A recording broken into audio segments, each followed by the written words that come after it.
Ayan ho, napakinggan din natin si Sir Bryant Wong, ang DRRMO head ng Pasig City.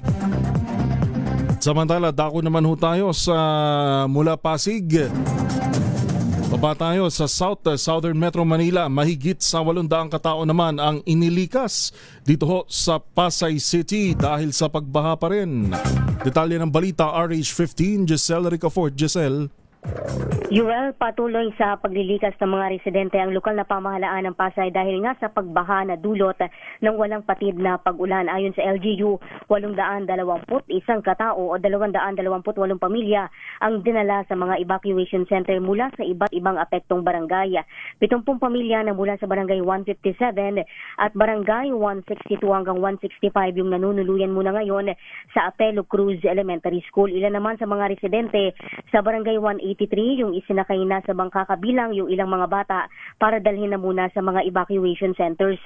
Sa Mulawin Street, barangay 182 hanggang Bewang yung baha, gayon din sa ilang bahagi ng barangay 180 sa lungsod. Hindi naman napasabol yung Protasio Street dahil sa ni-level na pagbaha at hindi na rin madaanan ng mga light vehicle at domestic road sa barangay 191 dahil sa gutter level na pagbaha. Sa ngayon, tumila na yung malakas na ulan sa kinaroroonan natin na naiya dito sa Pasay City, pero makulimlim pa rin ang lagay ng panahon. Ito si Giselle Ricafort para sa DZRH, una sa Pilipinas, una sa Pilipino. Maraming salamat, Giselle Ricafort.